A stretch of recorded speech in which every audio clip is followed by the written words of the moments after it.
My name is Paul English. I'm the CTO and co-founder of Kayak.com, travel search engine. Okay, take us back to the beginning of Kayak, and in particular, I've been reading this book, Entrepreneur Journeys, with your co-founder has a interview in it, and he says that quote, "We incorporated within 3 days of the initial PowerPoint presentation. We had 12 employees on staff within 10 days." Yeah, So was that how it happened? it is. And the other funny thing about that, I don't think I've seen the article you're referencing or the book you're referencing. It'd be cool for me to get a copy of it at some point. But there's some funny things about the creation of the company. Steve Hafner is my co-founder. He's our CEO. Steve was one of the founders of Orbitz, and he was leaving Orbitz in December of '03, and he had cooked up this scheme with Joel Cutler, who's a venture capitalist at General Catalyst in Harvard Square, to do a pure search engine for travel, where it was not a booking site, allowed you to book anywhere you want, which did the search part. And I met Steve almost by accident. I was over at General Catalyst looking at a company for them. I actually was an EIR at Greylock for Bill Kaiser, but I was over visiting a company at General Catalyst, and just by chance ran into Steve. Joel introduced us, and I think it was literally after, I don't know, 45-minute meeting and a couple drinks, Steve and I decided to work on this together as 50-50 co-founders. And literally just after that initial meeting, we got pretty jazzed with sort of complementary skill set and equal levels of kind of intellectual intensity or aggression. And Steve and I each wrote a check to help finance the company. The next day we incorporated it. And then literally we had a team of, I would say 10 people, but maybe it was 10 or 12 people on board very, very quickly, mostly on the tech side. But then I hired a bunch of engineers that I've worked with in the past, and then Steve brought on board a couple of really awesome biz dev guys. So then it goes on to say we had our first distribution agreement with AOL within 2.5 months. That's correct. Yeah, I would have thought it was shorter than that. The AOL deal was an interesting one. AOL was looking. There was some people at AOL who I think are no longer there that had the vision back then in 2004 to say that just sort of vertical search rather than having one horizontal platform like Google. There's one search engine for everything. Having different search engines that have expertise in each vertical, and they were down the road of looking at doing a system with Fairchase, which was a company that originally started in Israel and then based in New York that ended up being sold to Yahoo. And I think they were looking at, was it Sidestep? At that point, they didn't really have a website, though. Sidestep was more of a downloadable toolbar. I'm forgetting who the company was, but AOL was far down the path with a couple of providers. They've been out there doing some sort of meta search product for a year or more. And we basically were a couple guys with a 10-slide PowerPoint deck, and we just hired a new tech team. And we got introduced to AOL through our investors, General Catalyst, who was friendly with the president of AOL at the time. And I think when we were originally introduced to AOL, it was actually a little bit annoying to the AOL team that we kind of came into the president's office. And the AOL team at that point felt like they were already down the road. They did all the research and knew what was in the market. They knew who they wanted to partner with. And then out of nowhere, Steve and I showed up as two guys without really anything to show yet. But somehow the AOL, for whatever reason, good or bad, found the two of us pretty compelling that we said, look, travel's a huge industry. It's 8% of the US GDP. It's one of the top few verticals for all of AOL. We want you to make a decision that's based not on just today, but it's based on 5 years going forward and beyond. And although we are starting later than some early guys have been playing around in the space, we think if you do due diligence on us, and I remember saying that if you send sort of your most badass tech guy in to do a due diligence on my team, that, oops. Sorry, you still there? Yep. Everything's still good? Okay. That if you send your most kind of badass tech guy to do a due diligence with the team, that I think he'll see the difference between the level of aggression we're putting into how we're staffing this company and the quality of product, that architecture we're putting in place in terms of scalability and speed and simplicity and all that. And much to my surprise, AOL sent such a person to visit us for the day, kind of beat the crap out of us. And the story I heard a year later after we had signed the deal, very early in our history, was that it was that meeting when their tech guy went back, and basically what was reported to me is that he said it was the best tech team he'd ever seen in 20 years. Uh, and I think that the combination of having Steve as a co-founder of Orbitz, who really knew, particularly the airline industry, but really knows pretty much everything about online travel, and then with the tech team we were able to put together, it became a compelling story. And so AOL basically did make what I think is a visionary or a strategic or brave decision. Rather than do something that's sort of obvious that kind of works today, just say, let's bet on this team, even though they're new. Let's see if these guys can help build a product with us. And it was a huge deal for us, coming out of nowhere and securing a distribution deal almost immediately with AOL, which, although AOL is a company kind of in decline recently, a massive change, and they're not as big a player now as they were back then, it was still a pretty big announcement for us. So we were psyched with the deal. So it says that when you launched, you had 15,000 searches a day immediately. Was that from the AOL deal? It was a couple of things. It was the AOL deal, but also we put together a pretty unusual board. So in addition to Steve with his Orbitz cred, we also recruited Terry Jones, who was the original CEO and founder of Travelocity, and then Greg Slingstad, who was the original creator of Expedia. And I think that when people heard about this team, how do we get these founders of Expedia, Orbitz, Travelocity together to form this new company, it created a lot of buzz. And we immediately started, the blogosphere was saying, what are these guys up to? This is pretty unusual, these three companies coming together. And I think once we launched the beta and came out of beta, there were already a lot of blogs linking to us. And although initially AOL certainly pumped a lot of traffic to us, because they obviously had pretty massive distribution, very, very quickly our own traffic grew much, much bigger than the traffic we're getting from AOL. And we didn't expect that.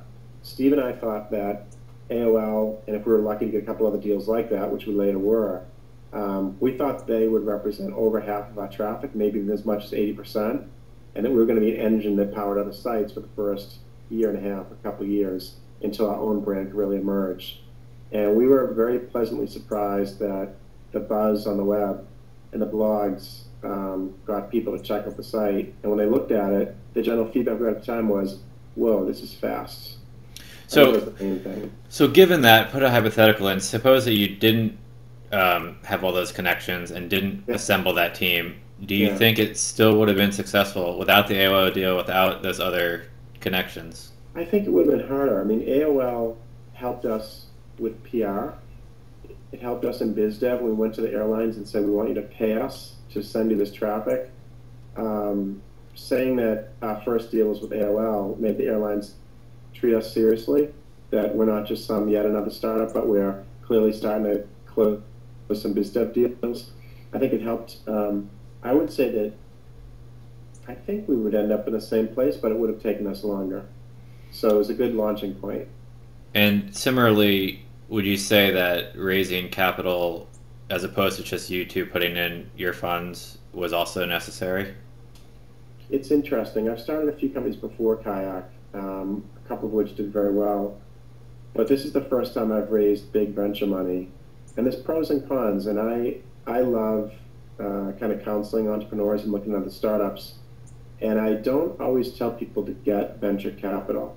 I think there are times when, if your idea really is a big idea, that very clearly could be a company with 100 million in revenue, you can envision that, in a few years, and you really realistically can envision that and beyond. And the stakes are high, and there's a land grab, and there's all this stuff, because it's a big market, undergoing change, lots of competition. At that point, if you really do see something that truly can be that big and you can visualize it, it makes sense to raise some serious capital. In a lot of cases, raising a lot of capital can be a disaster for your company because it can force you to take bets which are too big and too risky, and it can kind of keep your eye off the ball of, are we making customers happy today? I think Kayak had a pretty nice balance that the money we raised got some attention, and it enables us to do some things out of the gate that would have been more difficult if it was just Steve and I funding it ourselves. But I mean, ultimately, it comes down to, are you building a good product? And there's hundreds of thousands of travel websites out there, and there are a lot of them that have much bigger budgets than us. And the reason that most of our traffic is self-directed is people come to the website, no matter how they heard about it, they come to us one way or another, they try it, and they say, well, this is easier to use than Expedia, or it's a faster website. And in the end, it's all about, do you have a team which is extremely strong, and are they extremely customer focused in building something that is simple and fast? And I think we could have built that team without funding, because the team was built largely with initially with folks I've worked with for many, many years. And it's a group of people who really like working together. We've done some cool things before. And I think that team could have been assembled without raising a lot of cash. And I think we would have built a good product. But our ability to raise some money and attract some good people on the team certainly helps. So, okay, so you're saying it basically probably would have happened, but it would have taken another year or Yes. two to get where you were. Yeah. So you talk a lot about hiring, and I'll post to your blog about it, so you don't have to repeat yourself there. But in that initial team, so you were able to do that so quickly in part because you knew most of those people. The initial team were all guys I'd worked with before.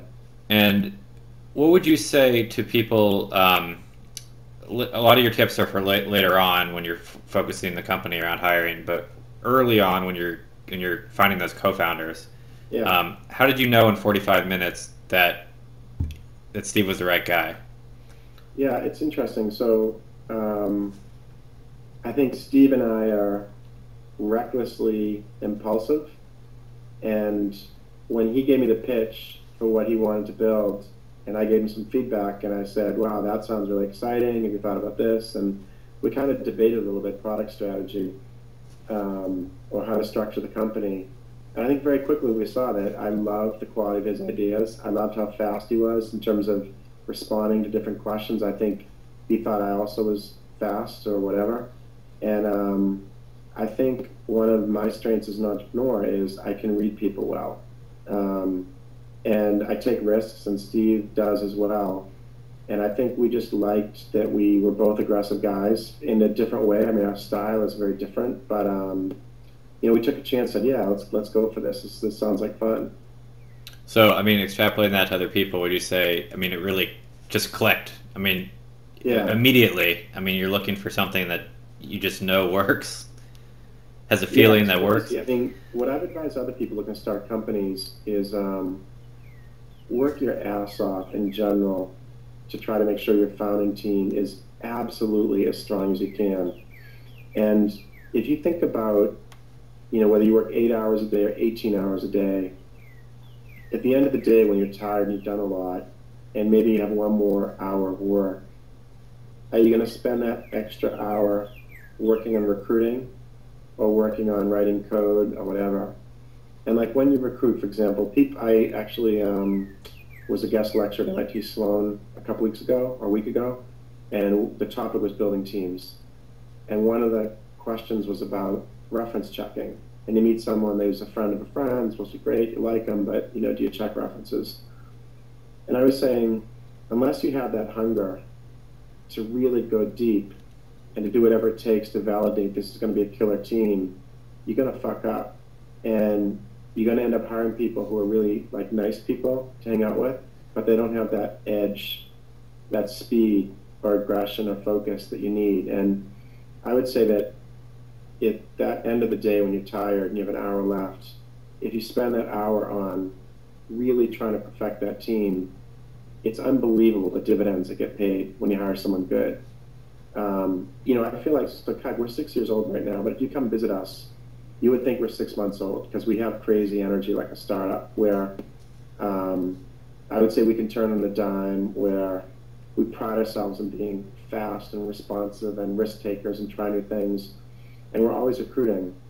And each time I hire someone who clearly is extraordinary and has huge potential, it's so exciting for me that I think when I go home at the end of the day, driving to work the next morning, I think about whatever the latest person is I brought into this team and their ability to help scale us and change us, to bring new people on board, It's an extraordinary payback when you find those people in terms of how they can make the company strong.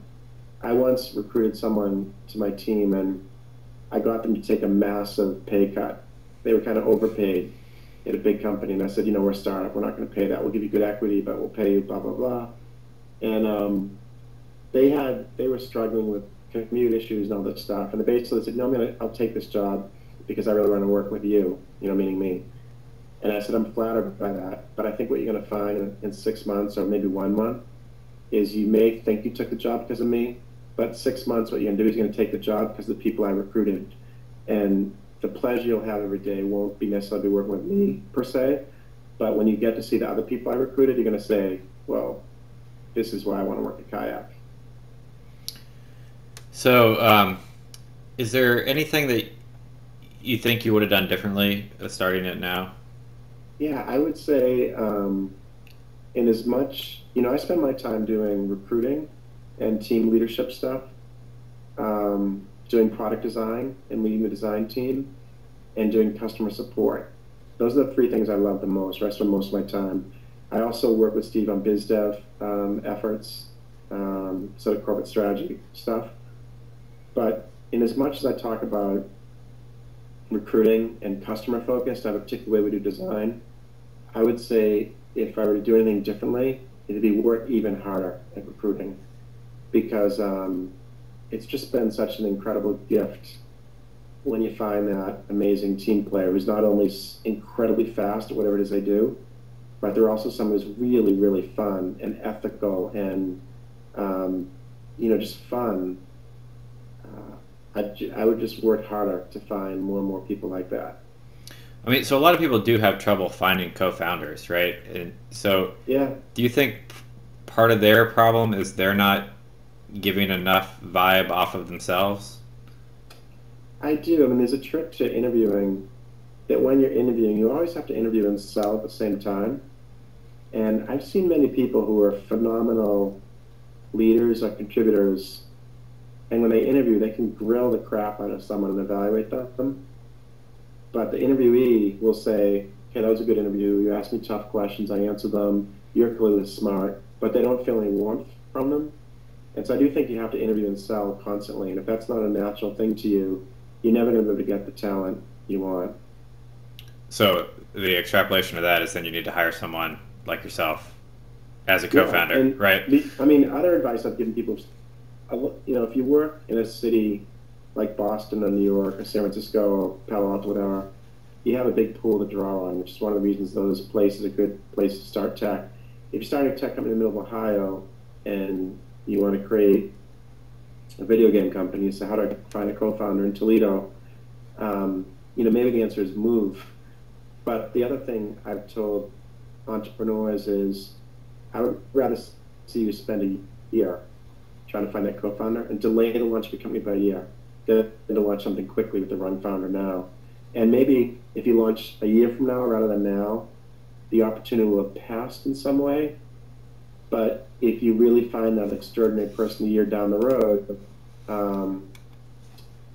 you might produce a slightly different company, but it'll be a stronger company. So early on... So I'm sorry to interrupt. I'm a huge believer in find people, and then once you find those people, figure out what to do. So for example, this is kind of an obvious one, but when we hire programmers, like we're doing a big push on iPhone and BlackBerry, etc. So for iPhone development, you want somebody who can code in Objective-C, whatever. I almost don't ask engineers what language they're programming because I just don't care. It's more like find someone who's strong, and then once you find them, during that process, figure out, giving our strategy and what we're trying to be and what they want to do, figure out something to do. So we don't post job descriptions because I don't look to hire people to fill jobs usually.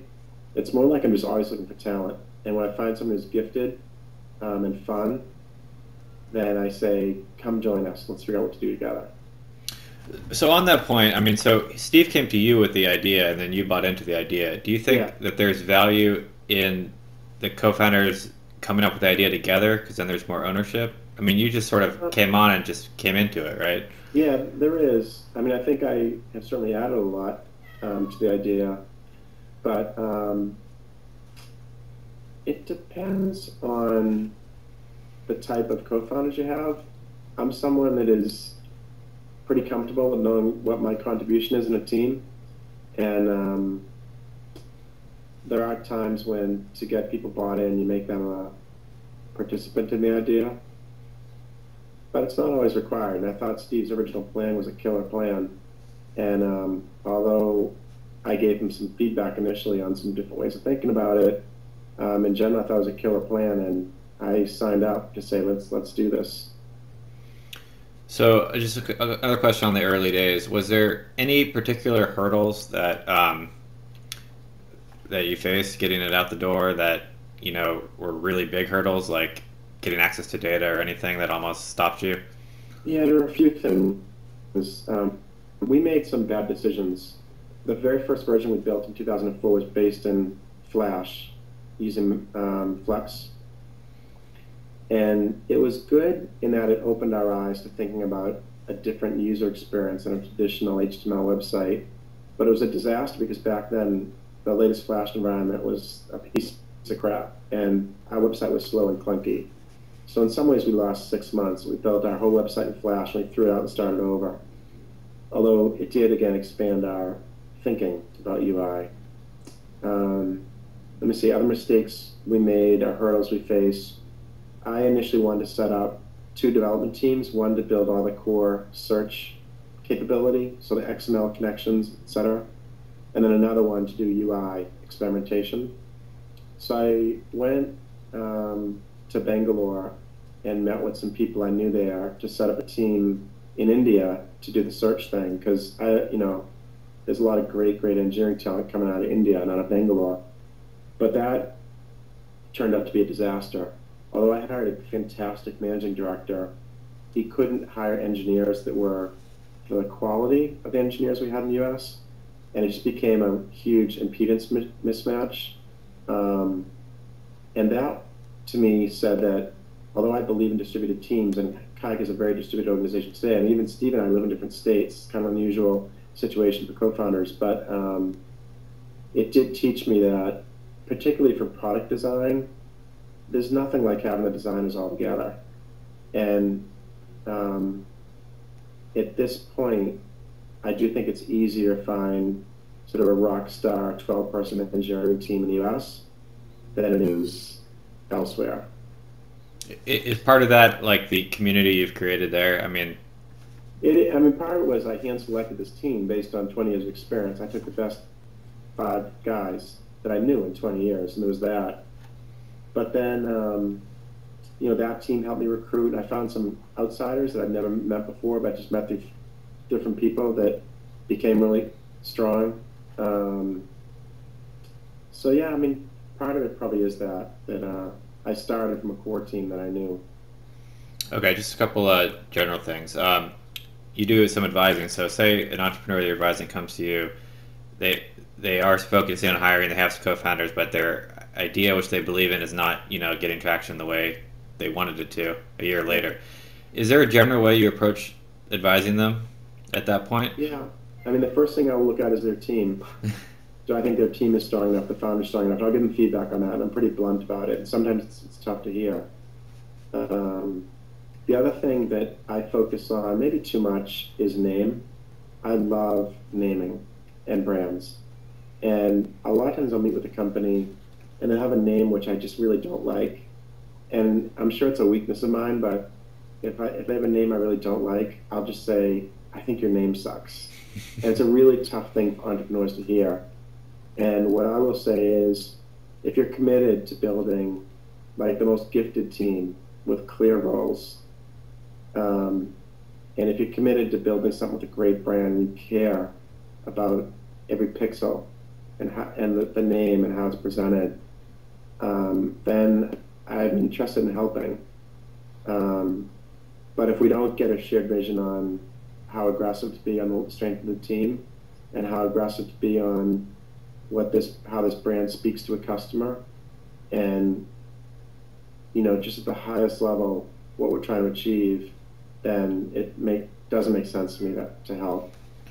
So that underlying philosophy seems to point, or maybe I'm getting too far with this, that if you have the right team and you are aggressive and you are committed to your brand, you sort of inevitably will succeed. I do. I believe that. I mean, so when I invest in startups or when I advise venture capital firms, I have a 70-20-10 rule for how I make my investment decision. I'm sorry if I'm going to sound like a broken record here, but 70% is team. I can tell you what that means. You probably know a lot of it already. Are they ethical? Are they fun? Are they aggressive? Are they recruiters? 20% is in what market will you participate? Is it a market which is large? Is it a market which is undergoing change? Is it a market that I have any interest in? Is it a market I have any conflicts in? And then 10% of it is, tell me what it is you're going to do. And most entrepreneurs don't get that. They all think they've invented, the next great widget. And although I care about that, I'm a product guy, so I care about product. I much more care about the other two things because ultimately investors should find teams that are extraordinary and they should trust those teams to make decisions.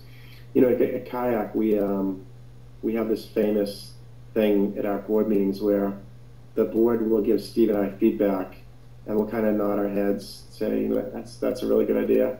And the board says, are you giving us that grin fuck again? Where we say that, thanks for your input. Because, like, for example, one of our investors told us, and we decided to name the company Kayak, he said, you'll name this company Kayak of my dead body. That's the stupidest name I've ever heard. And we said, thanks for the input. And you need to know the difference between the management team that's going to execute and make it happen and the board that's going to give feedback. And you need to figure out how to manage your board and how you're going to use them. And at Kayak, we have an amazing board. We're very, very lucky. But I sort of pretend they work for me. And when there's something I need, I'd much rather the relationship be me asking them favors than them asking me favors. And ultimately, the team who's full-time on the idea, not the investors, but the full-time team, if they're strong enough, they're going to be the guys smart enough to figure out how to handle curveballs. Is there anything else you'd like to say about, advising entrepreneurs getting traction for their ideas? I mean, do something you care about. Find the most extraordinary team you can and organize around an idea. We're going to have fun and commitment.